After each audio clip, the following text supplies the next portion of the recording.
alive. Zenzi with the M590. Drogon in hands as well. Cougar smartly breaking down the defenses. Pina makes a mistake. The champ is out from the side of Falcons. On fire. Desperately trying to flank around from the left-hand side. But Limit and Kororo saving the day. Cougar with the Mag 7. Still up on his feet. On fire drops him. One final player from the side of Twisted Minds. 3v1. Make that 3v0. Falcons, your back-to-back Clash Squad and Battle Royale champions, the dominators of Thailand. Abruptly, we want that momentum. We want that build-up to shake the arena, to shake the battlefield, because this might end right here. The storylines have all been laid out, ladies and gentlemen, boys and girls, survivors of all ages, as we head on into the latest map added into battle. Solara, will that be the trump card of some of the squads out here who have been secretly trying to master this map? Or will it be the same old Buriram? We get to see it right here, right now, Mr. Neptune. Let's see, though. I mean, it would depend on their drop spot, and the hub, I think, is pretty clear out of everyone. But we know there's a few unsuspecting guests at this point that might disrupt their rotation. Onyx Olympus, though, would be on the other side. And, well, most of the time when they jump in Solara, there's a few contention that's happening because of how well they are positioned. But speaking of position, BTR right now, just showing that the dominance in Solara is still in their hands. PE Sports LBT, Rebel Rush right now, coming from Nolan, just disrupted that accuracy from one players of BTR, but also pulls in the rest of the team. So, well, all engagement aside, Joel beats Nolan with an AN94 that has been buffed as well, and BTR would be able to survive 2 to their name already, and the battle continues with 12 teams in the first 2 minutes of game. Oh, that's the way you play a little bit of survival out there. Kyong taken down, but Bigatron, again, remember, it's not just about the teams who have activated Champion Rush. It is also about the teams looking for the top 9th spot and beyond for the qualifier into the FFWS Global Finals that does boast a much more heftier prize pool, baby. I mean, you can... I'd rather fail at the Global Finals. Still walk away with something much more decent. And of course, I get to fly around the world as well. So you get a few more from here, could just qualify to Global Finals, and then you get there, and you still get a little bit more. Extending your life and getting those prize pools is one good storyline for some of the teams. If you rank higher, then, well, you're going to be rich. You're going to be rolling in cash. But let's see, though, if not only will they be rich, will they be the champion this time? Twisted Mind, though, the building up of the pressure, building up momentum. Hopefully this is what they can put up, or a lot more can be put up by the team, because there's a lot more points. As you can see, 28 points, only 1 elimination from this map, and this is not what we expect from Twisted Mind. Hey, yeah, at this point, you just got to scratch your head and wonder what in the world is happening with Twisted Minds, man. Their minds got twisted too much, right? Yeah. I mean, they definitely twisted themselves inside out on their own. No other teams needed to really dispatch them and dismantle their gameplay. They've just not been feeling it. Oh, what a nade response here. Even tagged up. Hans losing half his life. Don't cry. Walking straight into the clip of a nade, but it's not gonna make him pause at all. Don't cry and Mufasa setting up that ground floor as Alan tries to flush them out from the second floor. Concedo, there goes the push, and Demon right now trying to defend himself, managed to survive an onslaught that has been brought in by Heavies, being averted by GOW. And another denial, potential denial of grabbing that Booyah, as well as being the champion, is in store. But if Demon will be going down, Hans might be going down as well, and he does! Alan for that win in that 1v1 CQC. Heavy turning it around.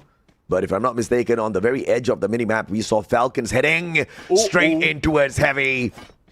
Maybe this is what the Falcons need, or maybe this is what Heavy needs.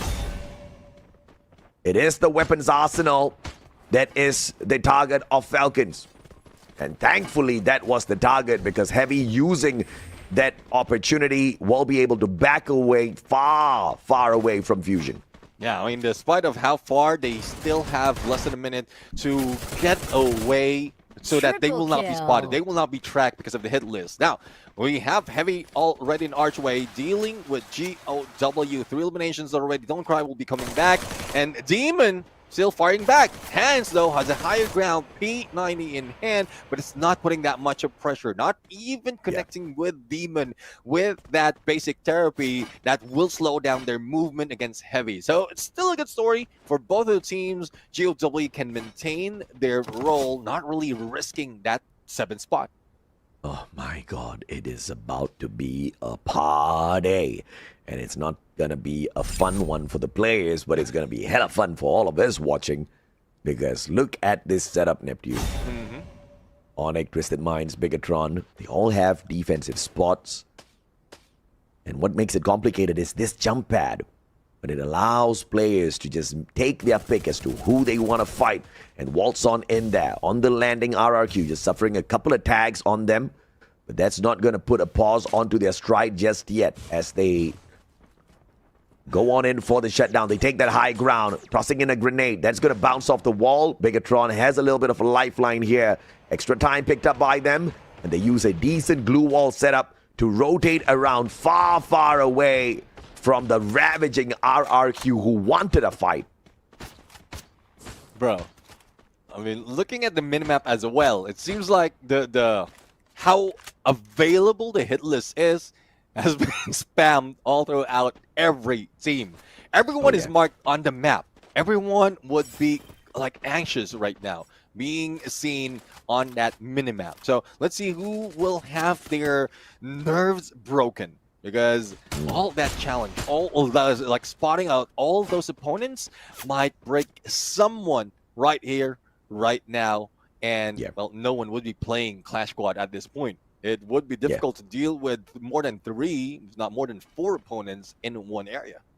Yeah, I think the hit list is mainly to give them information on where the next group of opponents are, and therefore they can more accurately use their binoculars on another side of the map. So, because not a single time have we actually seen these hit lists. Many hit lists out there. Not a single time have we seen this hit list really being taken advantage of aggressively. At least not in Southeast Asia, man. Nobody makes that mistake. Nobody. Because you never know who the hell you've hit on that list. And when you go knocking on some door, that door could just belong to Falcons, RRQ, Buriram, and you get burnt down where you stand. Yeah, well, definitely. I mean, you know for a fact as well that once you have that hit list, it's not just your position being shown. Your opponent's position is being shown as well. So they're expecting you to run into wherever you are. So you can prepare for that battle. And I do agree. No one would be taking advantage of that because of how well they can prepare for the battle at hand. Now, see though, for Evo's Divine, they are just chilling like a villain at this point, and might have WHE on their crosshairs, but they're not part of those within this area. And well, RQ, good position for them. The blue closing in bit from second to the third phase of the circle. And in earlier as well, we've seen a few teams like Team Falcon who was hanging back away from this potential engagement. 12 teams remain, 8 close to 9 minutes of the game, and it's building up, bro. It's building up. Have you ever operated a pressure cooker, Neptune? Yes, sir. Yeah, the whistle's about to pop here, bro. I mean, these teams are building it up. And what I know from a pressure cooker is it speeds up the process of cooking, which means the next circle is going to speed up the process of eliminations. Many squads are going to go down depending on who is left out of luck, because this next circle is going to be determining quite a number of rotations, and we just don't know who's going to be the ultimate lucky ones. Buriram staying far, far away from all of that heat. So does Falcons. Smart positioning, and that's why Buriram is one of the best here on Solara. Yeah, definitely. I mean, this is one thing that they practice in different maps, and Solara is one of those that they remain silent first 10 to 15 minutes, and they're not even getting close compared to what we are seeing right now in Bloomtown. Because Bloomtown, similar to your analogy of the pressure cooker, the moment that someone opens that lid, everything explodes, and it seems like they're slowly peeking in, and it's about to explode because battle after battle, engagement after engagement is happening all throughout. Yeah, the secret about a pressure cooker is, first of all, you need to be Indian. Second of all, you need to know, you need to wait for it to cool down before you remove that lid. It's going to just explode in your face, man. Oh, yeah. Doesn't happen in an Indian household. Problem is, none of these teams are Indians. So they're about to get burned. Heavy up against AGAL. Oh. They don't realize that Don't Cry and Mufasa are right down there outside their glue wall. Yeah, let's see though. I mean, Heavy almost being burned because of the FGL, and Sypha trying to go for the chase. Not quite sure if this is a smart move from him. He used up that Valiant Dash as well as that Zane, and I think there's not so much that can be done, but Battle's the first one to go down. Heavy being eliminated, losing the chance of being a champion from this game. 3 more though. We have Brim United, RRQ, and Team Falcons, and we've seen where the 2 are already. Only RRQ is in this mix of teams fighting in the blender. Oh, Heavy missing out a huge opportunity to really rock the whole of Vietnam. But of course, we've got 3 other contenders alive and kicking, like you said, Neptune, Buriram, RRQ, Falcons.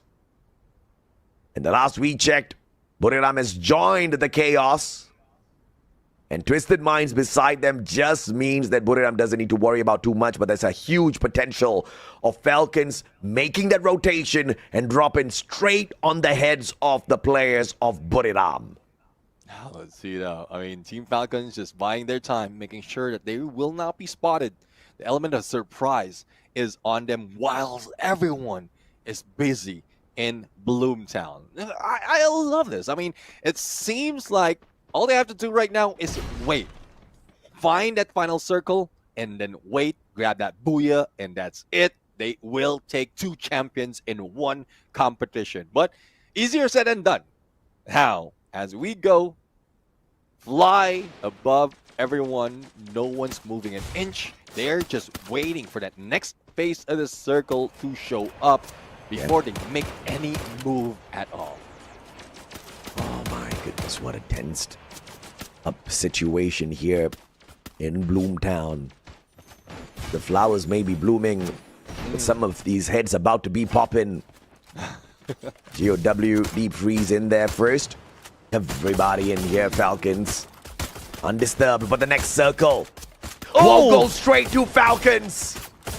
Buriram needs to travel, but that means putting themselves out in the open grounds. This is that pressure cooker moment. This is where it explodes. This is where multiple teams will now fall. Now let's see if they'll be able to take advantage of the situation, especially the position they have right now, because most of the teams who will be flying towards that safe circle would be heading to where Team Falcons are. Imagine having high ground, better cover as well, and this is what Twisted Mind is trying to do. But unfortunately for Twisted Mind, not only do we have to deal with Team Falcons, a lot of teams is trying to clear the area, and that is RRQ's doing as well as Buriram United. And what surprises me, because of how close BRU and RRQ is, they're not engaging against each other. They're just looking far away. Absolutely, and RRQ taking shots up against Twisted Minds and Falcons both, but not managing to put anyone down on the ground just yet. The battle between the other squads who are trying to desperately survive has already broken out. AGAL finding the players on the side of GOW as well, calling in the monster truck, hoping to bust through some of those glue walls in a little bit. But they got to focus on their defensive gear first, barricading themselves in through those glue walls, making sure Onyx does not reach them, as well as the fight just drags in more of these teams, but they could not avoid Onyx. Baros put down onto the floor. GOW buying a lot of time, but now they're going to get stuck and tagged up by the blue. Oh, let's see though. I mean, blue will be damaging them, plus gatekeepers would add more to that damage. GOW will try to play and dance around all those blue walls, as well as the Riptide Rhythm, as well as the zone, and it would not be easy. And GOW slowly trickling down. RRQ denied. Wow. Only 2 remains. Brittum and Team Falcons, both coming from Thailand. And will Team Falcons take advantage of this situation right now? They haven't dealt with Twisted Mind, another threat to their survival. Yep, and Falcons, though, still in a great position. And the circle, the next circle will still be with Falcons, the gods of RNG, Lady Luck, all of them smiling at Falcons, waiting for them to pick it up. But WAG now attacking, Buriram from the back. Wasana, the final survivor, will be put down. Jonah picked up by Moshi, dropped back down. And the denial by WAG will make sure Buriram does not get the championship. Falcon, though, still alive.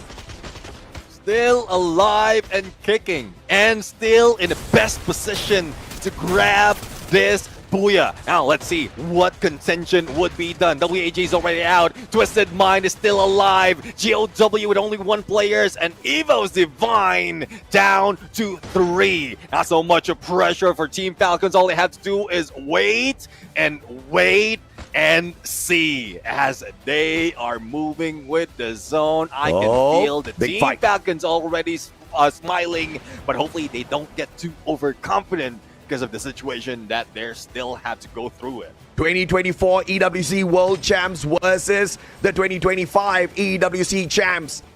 And the 2025 Champs looking to deny the previous ones. EVOS versus Falcons, this is going to be the biggest battle for Falcons. If they survive this, if they hang on, they perhaps stand a good chance. But Twisted Minds needs to assist the right squad here in order to extend the match.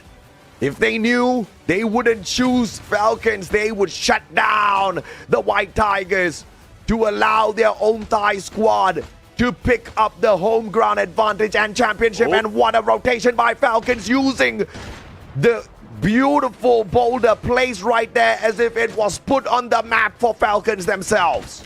Definitely. I mean, they have natural cover. They don't have to waste all those glue walls, and they have a good vantage point against Evos. Now, let's see if there's something that Team Falcons can survive. And Riptide Rhythm Ray is down. Aim God trying to go for the push. Keroro not out just yet. And Evos will be meeting with some players of Twisted Mind from behind. It seems like Falcons is on their way through. It's a 4v4 against the Thailand teams. Well, Twisted Minds actually prevent Falcons from running away with this from the very bottom. Can Twisted Minds do it? Can they keep the competition alive? Zenzi with the M590. Drogon in hands as well. Cougar smartly breaking down the defenses. Pina makes a mistake. The champ is out from the side of Falcons. On fire. Desperately trying to flank around from the left-hand side. But Limited Kororo saving the day. Cougar with the Mag 7. Still up on his feet. On fire drops him. One final player from the side of Twisted Minds. 3v1. Make that 3v0. Falcons, your back-to-back Clash Squad and Battle Royale champions. The dominators of Thailand. The dominators of Southeast Asia. The true champions. They have stayed low for the longest time after getting that EWC 24 championship. They didn't put themselves on the board. But now, as they rise up, as they fly high, the green Team Falcons is not green anymore. They are red with rage, red with anger, and red to be the next big thing after being silent for so long. Silence just means they were preparing for this very moment. They acquired one of the best snipers in Thailand, Limit X7. And they X7 every single one of their capabilities The only missing piece in the Falcons lineup was a solid sniper, and they fixed that problem. They called themselves the Kings of Clash Squad, and now they call themselves the Kings of Battle Royale. A question was asked, who do you fear the most? The answer was nobody, and they sure as hell got that right. Fearing no one, showing mercy to no one. Seems like the storyline of Team Falcons is back. And as we crown Southeast Asia's FFWS overall champion from Clash Squad to BR, Wow. this is Team Falcons. What a proud moment. A clean sweep for Falcons. Again, Clash Squad yesterday, 30,000 US dollars in the bag. Battle Royale today, 100,000 US dollars in the bag. MVP bonus yesterday, MVP bonus today. They are rolling in that good solid cash right now, but more than that, the boys are glad to be back. They are back, taking back to back. A lot of prestige, a lot of hope. The energy of Thailand is on them right now, and they are still on. Team Falcons always on for this fight. The prestige, the tenacity, the stealth, and aggression is them. Let's give it up to the host right now to present our champions. Are ready to be crowned. It is time to honor our champion of Free Fire World Series C 2025 for